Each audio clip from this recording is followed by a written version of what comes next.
बिस्मिल्लाहिर्रहमानिर्रहीम। नाजरीन, आज 3 अगस्त बुध का दिन सन 2022, सुबह का वक्त, बेहतरीन सुबह, beautiful morning. So good morning, सुबह खैर एंड अस्सलामु अलैकुम एवरीबॉडी। कैसे हैं आप सब लोग? ठीक हैं, खैरियत से हैं, तरोताज़ा और फ्रेश हैं, ताज़ा दम में, एनर्जेटिक हैं। नए दिन की शुरुआत है। अल्लाह करे आपका ये दिन बल्कि आने वाले सभी दिन आपके बहुत अच्छे गुजरे। आमीन सुम्मा आमीन। जी नाजरीन, सुबह के प्रोग्राम में हस्बे मामूल हम देखा करते हैं पहले और मेन सेगमेंट में तारीख़ हिंदुस्तान की तारीख को कि और आग पलटते हुए फिरते हुए हम पहुंचे हुए हैं 16वीं सदी में, जहां हम अकबर बादशाह को डिस्कस करने के बाद उसके 9 रत्नों पर रोशनी डाल रहे हैं। उसके 9 रत्नों को, उन 9 शख्सियात को, उन 9 पर्सनैलिटीज़ को डिस्कस कर रहे हैं जो अकबर आज़म ने, मुग़ल आज़म ने पूरे हिंदुस्तान में से, बल्कि पूरी दुनिया में से, इतनी बड़ी आबादी, करोड़ों की आबादी में से 9 शख्सियात को चुना। और उनका इंतखाब कैसा था, इसका फैसला तो तारीख कर रही है और आप भी करेंगे और आने वाले मुर्रखीन भी करेंगे। मगर ये तय है कि उसने ये 9 के 9 बंदे पूरे हिंदुस्तान में से अपने पास दरबार में रखे, इनको आला ओहदे, रुतबे और मर्तबे दिए और बेहतरीन पैकेजेस दिए, मराआत दी और इनकी खिदमात हमेशा के लिए अपने साथ जुड़े हुए रहने के लिए ली। हमने पहले 6 रत्नों को डिस्कस कर लिया है और आज हम पिछले 2-3 प्रोग्रामों से हम 7वें रत्न को, यानी राजा मान सिंह को डिस्कस कर रहे हैं। आज मैं कोशिश करूंगा कि मुख्तसर करके उसकी ज़िंदगी की क्लोजिंग करें और अगले प्रोग्राम से बढ़ें 8वें रत्न की तरफ। आज मैं आपको ये बताऊं, पिछले प्रोग्राम में मैंने आपको बता दिया था, फिर से मुख्तसरन बता देता हूं कि राजा मान सिंह की तारीख ये गवाह है, तारीख की किताबें, कि इसने 1500 शादियां यानी 1500 शादियां की। अब पहले तो मुझे यकीन नहीं आ रहा था, लेकिन 1, 2, 4, 6 सभी किताबों ने जब ये तस्दीक कर दी तो फिर मैं बताने पे मजबूर हुआ कि मैं लोगों के साथ ये शेयर करूं ये बात कि 1500 शादियां राजा मान सिंह, शायद ही तारीख़ इंसानी में उससे पहले या उससे बाद में ऐसा हुआ हो। ये एक वर्ल्ड रिकॉर्ड ही हो सकता है और हो सकता है होना ये चाहिए कि उस वक्त तो खैर ये था नहीं सिस्टम कि Guinness book of world record में उसका नाम राजा मान सिंह का आना चाहिए, बीवियों की वजह से, शादियों के हवाले से। खैर अच्छा, उन सारी बीवियों में किताबें बताती हैं कि सभी भी अक्सर व बेशतर बीवियों में से किसी न किसी से 1 या 2 बच्चे हुआ करते थे, लेकिन वो अवाइल उम्री में वफात पा जाते। 4 बेटे इसके बच गए थे जो इसे दिलो जान से प्यारे थे। सबसे बड़े बेटे का नाम था हिम्मत सिंह। सबसे बड़ा बेटा जो था उसका नाम था हिम्मत सिंह। ये रहा सबसे बड़ा और लाडला बेटा हिम्मत सिंह। दूसरे नंबर वाला जो बेटा था उसका नाम था, हिम्मत सिंह के बाद, दुर्जन सिंह।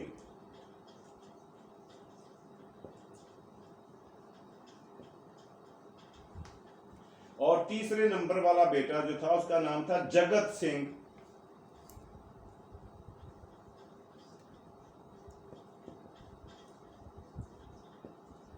और चौथा और आखिरी बेटा, लाडला सबसे आखिरी बेटा जो था उसका नाम था भाव सिंह।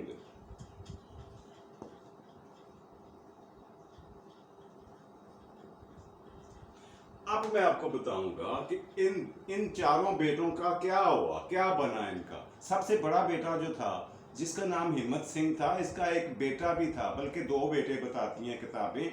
एक का नाम था मेहमान सिंह, इसके यानी हिम्मत सिंह के बेटा, यानी राजा मान सिंह का पोता मेहमान सिंह। ये 4 बेटे थे। इन चारों बेटों का हुआ क्या, 1596 की बात है, जिसे तारीख की किताबें राजा मान सिंह के लिए नहूसत का साल गर्दानती हैं, पुकारती हैं, ये कहकर बुलाती हैं कि ये उसके लिए मनहूस साल साबित हुआ। 1596 सबसे पहले ये हुआ कि इसका सबसे बड़ा बेटा हिम्मत सिंह असहाल की बीमारी की वजह से, पेचिश की बीमारी की वजह से, यानी लूज मोशंस, डायरिया वगैरह होने की वजह से, या कॉलरा हैज़ा वगैरह हुआ होगा। बहरहाल असहाल की बीमारी में पड़कर इसका सबसे बड़ा बेटा क़ज़ाए इलाही से तबई मौत मर गया। ये बहुत बड़ा सेटबैक था इसके लिए, सदमा हुआ राजा मान सिंह को। लेकिन अकबर बादशाह उस वक्त जिंदा था, उसने इसकी हिम्मत बंधाई, इसका हौसला दिया इसको, और कहा कि अल्लाह की रज़ा पे राज़ी रहना ही बेहतरी है, इसी में कोई ना कोई बेहतरी होती है, फलाह होती है, भलाई होती है। खैर करते करते वक्त था कि कहते हैं वक्त बहुत बड़ी मरहम हुआ करता है, ये बड़े से बड़े घाव और ज़ख्म को भर देता है। यही हुआ कि राजा मान सिंह का ज़ख्म ये भरना ही था।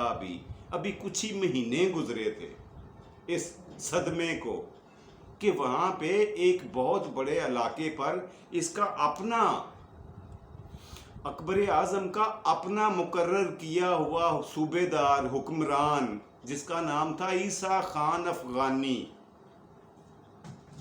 ईसा खान अफ़गानी ये एक हाकम था, गवर्नर था एक इलाके का, सूबे का। अकबर ने खुद लगाया हुआ था इसे, ये साहब थे।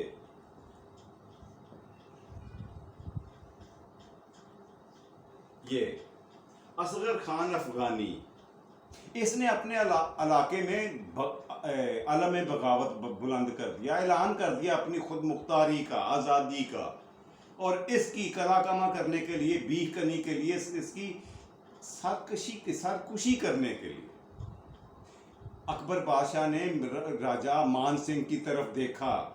राजा मान सिंह अपनी खराबी तबीयत की वजह से खुद ना जा सका, लेकिन उसने अपने दूसरे बड़े बेटे को, हिम्मत सिंह से जो छोटा बेटा था, जिसका नाम था दुर्जन सिंह, दुर्जन सिंह को अपनी जगह पे भेजा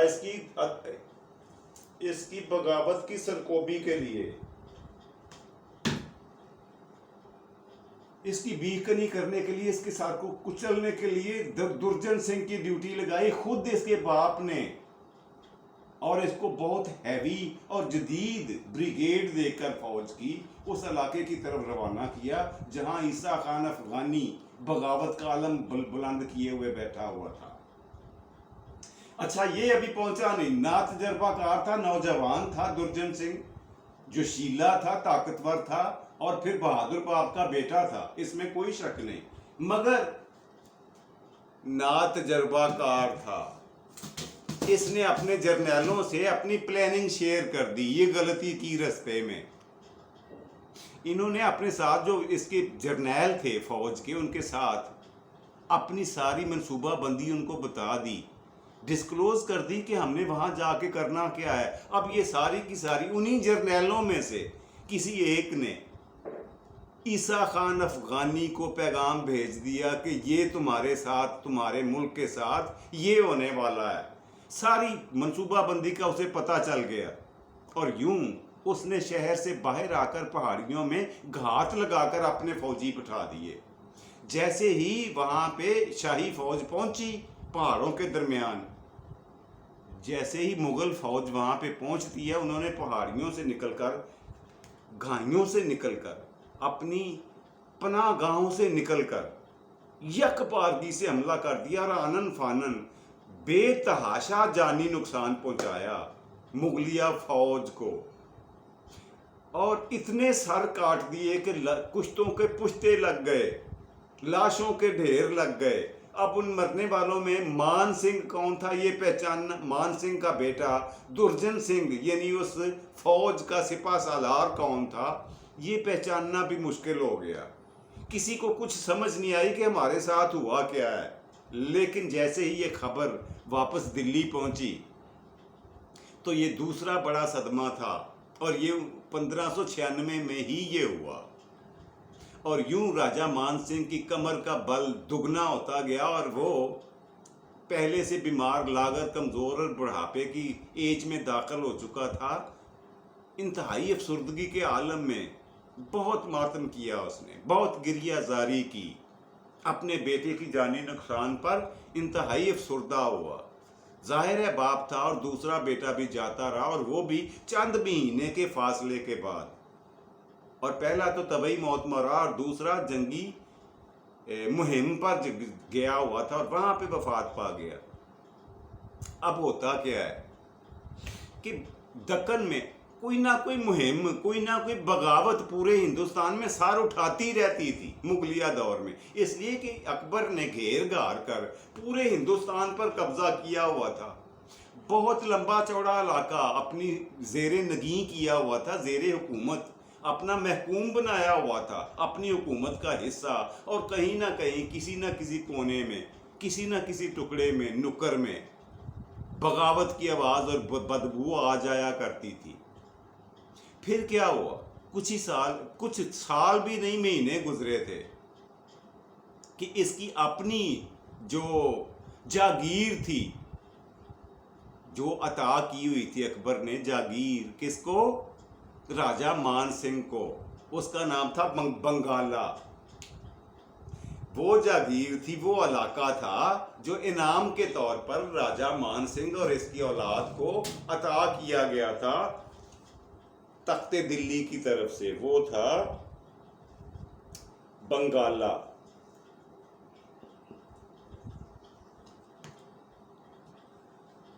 बंगाला में अब ये खुद तो मौजूद नहीं था, राजा मान सिंह ये दिल्ली में था, लेकिन बंगाला में क्या हुआ, इसके बीवी बच्चे वहां पे थे, काफी फैमिलीज वहां पे तशरीफ रखते थे। लेकिन वहां पे भी एक गिरोह ने अलम बगावत बुलंद किया, ऐलान आज़ादी कर दिया, सरकशी का ऐलान कर दिया, बगावत और आज़ादी का ऐलान कर दिया। अब इसका वहाँ पे जो तीसरे नंबर वाला बेटा था वो था, लेकिन ये इसे पहुँचने में देर हो गई राजा मान सिंह के। इसने सोचा ये कि वहाँ पे मेरा बेटा है, वो अब नौजवान भी है, तजर्बाकार भी है, लड़ाका भी है, जोशीला भी है, फुर्तीला भी है। इसे कदरे इत्मीनान था कि मेरी जागीर को, मेरी सल्तनत को कुछ नहीं होने वाला। लेकिन नतीजा इसकी सोचों के बिल्कुल बरअक्स निकला। ये जो तीसरा बेटा था इसका, जगत सिंह, ये वहां पे मौजूद था। इसने अपने बाप का भी इंतजार नहीं किया। इसने सोचा ये कि मेरे पास इतनी पावर, हिम्मत और ताकत और इतनी मेरे पास जंगी हिकमत अमली और इतनी फोर्स है, मेरे पास मैन पावर है कि मैं आसानी से इस बगावत को कुचल सकता हूँ। इसने अंडर एस्टिमेट किया, गलत अंदाज़ा लगाया बागियों की ताकत का, हिम्मत का और उनके जोशो जज्बे का, और नतीजा ये निकला कि जगत सिंह भी उन बागियों के हाथों कत्ल हो गया। ये 1 साल 1596 की बातें बता रहा हूँ आपको। 1 साल के अंदर ये तीसरा बड़ा सदमा था। इसके 4 टोटल बेटे थे, अब उनमें से एक बचा। इसके अपनी जिंदगी में इसका एक ही बेटा बाकी बचा, वो था भाव सिंह, और एक इसका पोता था राजा मान सिंह का, उसका नाम था मेहमान सिंह। मैंने अभी आपको लिख के दिखा दी है, दोबारा लिखने की जरूरत तो नहीं है। बहरहाल ये जो जगत सिंह था, इसको बागियों ने कुचल दिया। अब क्या हुआ कि अब इसे बजाय किसी कोने कुदरे में बैठकर रोने की बजाय अपनी सल्तनत की तरफ, अपनी जागीर की तरफ बढ़ा। कौन? राजा मान सिंह अपनी पूरी फौज के साथ, ब्रिगेड के साथ आया और उसने एक एक करके चुन चुन के सारे बागियों के सर कलम कर दिए, सबको काट के रख दिया।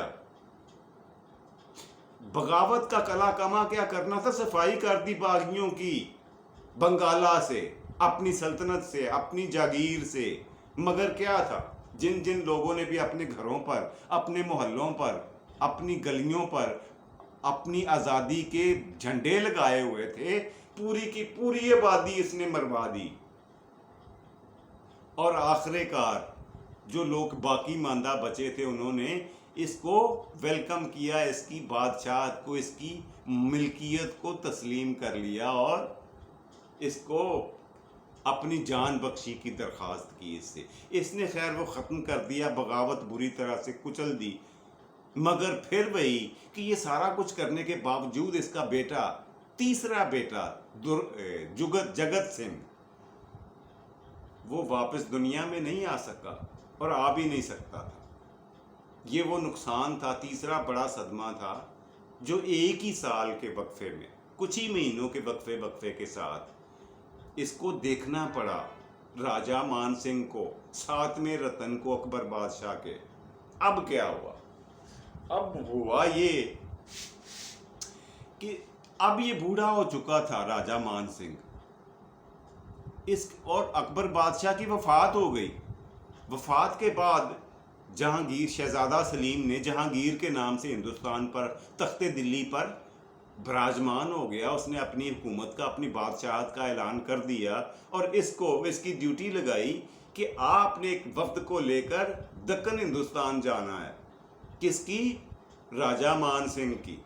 ये नासाजी तबीयत और बुढ़ापे की वजह से बावजूद इनकार न कर सका और इसने ये किया कि अपने भांजे यानी शहजादा जहांगीर, शहजादा खुसरो जहांगीर के बेटे को अपने साथ ले लिया इसने। वहां जाकर, नौजवान था उस वक्त, कौन? शहजादा खुसरो जहांगीर, शहनशाह जहांगीर का बेटा। वहाँ दक्कन में जाकर क्या हुआ कि कुछ ही 1-2 साल वहाँ पे रहे, लेकिन वापस बंगाला अपनी सल्तनत में आ गए। कौन? राजा मान सिंह, और साथ भांजा भी था शहजादा खुसरो। वहाँ आकर उसने अपने बाप के खिलाफ, शहनशाह जहांगीर के खिलाफ, तख्ते दिल्ली के खिलाफ बगावत का ऐलान कर दिया, बेटे ने बाप के खिलाफ। अब लोगों ने, कुर्बो जवार के लोगों ने कहा कि वो तो अपने मामू के जेरे नगी है, उसके जेरे कब्जा है, उसके पास उसकी बगल बच्चा है, उसकी मर्जी और मंशा के मुताबिक ये शहजादा कैसे ये काम कर सकता है, इतना बड़ा कदम कैसे उठा सकता है। उन्होंने पूरी कोशिश की कि शहनशाह जहांगीर की ईयर पॉइजनिंग की जाए, कानों में जहर भरा जाए कि ये राजा मान सिंह का दुश्मन बन जाए और उसको कत्ल करवा दे।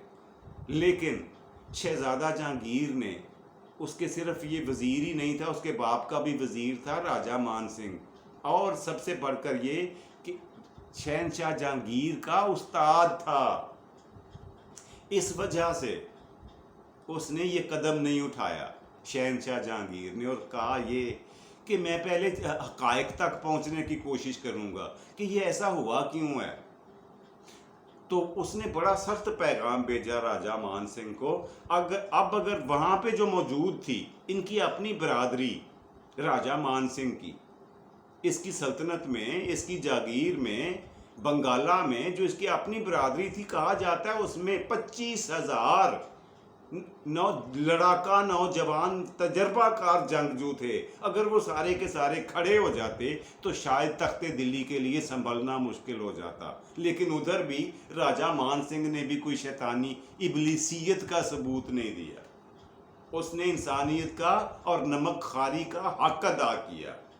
उसने भी ऐसा कुछ नहीं किया, ऐसा कोई कदम उठाने से गुरेज किया, और बिल आखिर यूं मिल मिलाकर बैठकर बाप बेटे यानी शहनशाह जहांगीर और शहजादा खुसरो के दरमियान सुलह सफाई हो गई, और एक बहुत बड़ा जो हवा खड़ा हुआ था, एक बहुत बड़ी जो सोरश खड़ी हुई थी, उसे दबा दिया गया। एक आग भड़कने से पहले ही दफना दी गई, और यूं इसके बाद इसको दक्कन जाना पड़ा। किसको? राजा मान सिंह को, किसी ज़रूरी काम से अपने वफ्द के साथ। वहाँ पे इसने 2 साल क़याम किया, और वहीं पर इसकी वफात होती है। कब? 1624 में दक्कन हिंदुस्तान में राजा मान सिंह की वफात होती है। मेरा ख्याल लिखने की ज़रूरत नहीं है, आपको समझ आ गई होगी। दक्कनी हिंदुस्तान में राजा मान सिंह 1624 को दारे फानी से रुखसत हो गए, कूच कर गए, और यूं एक और रतन का, एक सुनहरी बाप मुगलिया सल्तनत का क्लोज हुआ, बंद हो गया, एक चैप्टर क्लोज हो गया। ये थी जी आज की जो शख्सियत थी, जो 7वां रतन था।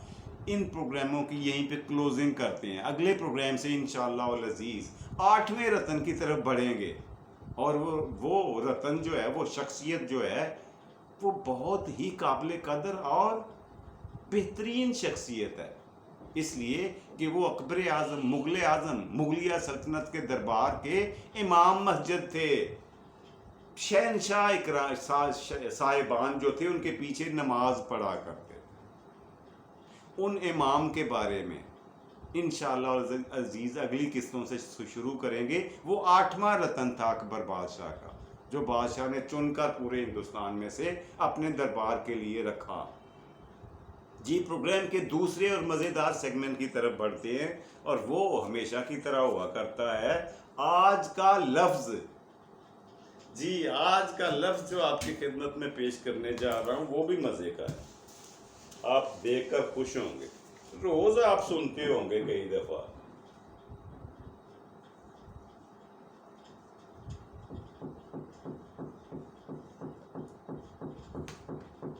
जी, ये रहा जी आज का लफ्ज़। नहीं कहना चाहिए, मुहावरा कहना चाहिए। नया कट्टा खुलना, कई जगहों पे आपने पढ़ा भी होगा, सुना भी होगा, बोला भी होगा, लो जी नया कट्टा खुल गया।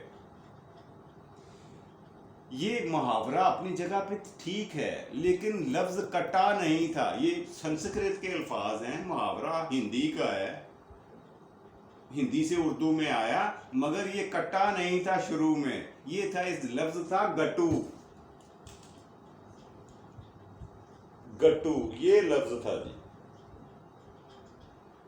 नया गट्टू खुल गया, ये था मुहावरा। और गट्टू का मतलब क्या होता है? थैला, बोरी अनाज का या किसी खाने पीने वाली चीज़ का या खाद वगैरह के लिए जो बैग इस्तेमाल होता है बड़ा सारा, उसे कहते हैं गट्टू, जिसे हम पंजाबी में तोड़ा कहते हैं।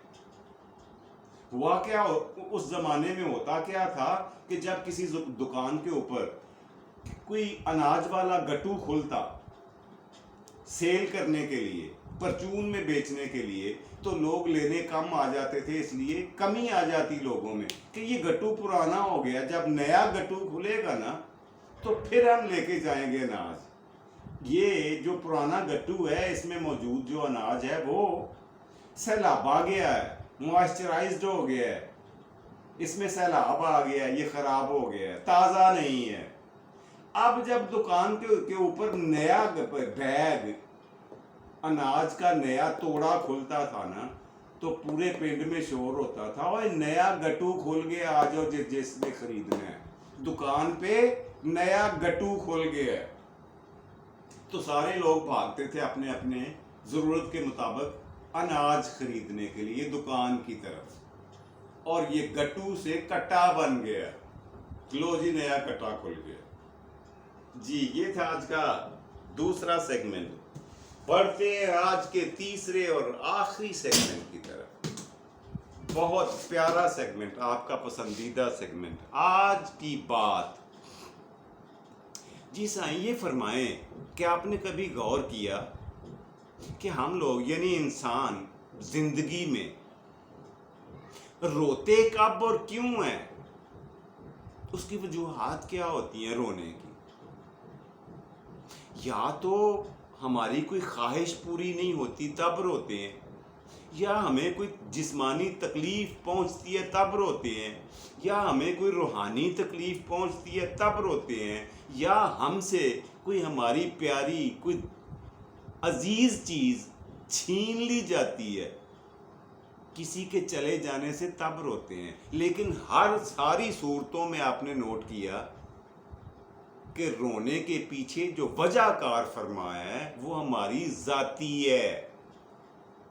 ज़रा सोचें, आप भी और मैं भी, सारे इंसान मिलकर, कि हम जिंदगी में कभी किसी और के दुख में शामिल होकर भी रोए? याद करने की कोशिश करें। नहीं ना? उसकी वजह पता है क्या है? कि इंसानों में इंसानियत का, इस दूसरों के एहसासात का फुकदान पैदा हो गया, कमी पैदा हो गई है। दूसरों का दर्द महसूस करने वाला दिल हमारे पास नहीं रहा। मतलब प्रस्ती और मौका शनासी ने उसकी जगह ले ली है। ये अलमिया है आज के ज़माने का। इसके साथ ही आज का प्रोग्राम ख़त्म करने की इजाज़त दीजिए। खुश रहें, खुश रखें, खुशियाँ बांटें और खुशियाँ समेटें। अपना, अपने प्यारों का और अपने चैनल का ढेर सारा ख्याल रखा करें। फ़ी अमान अल्लाह और पाकिस्तान जिंदाबाद।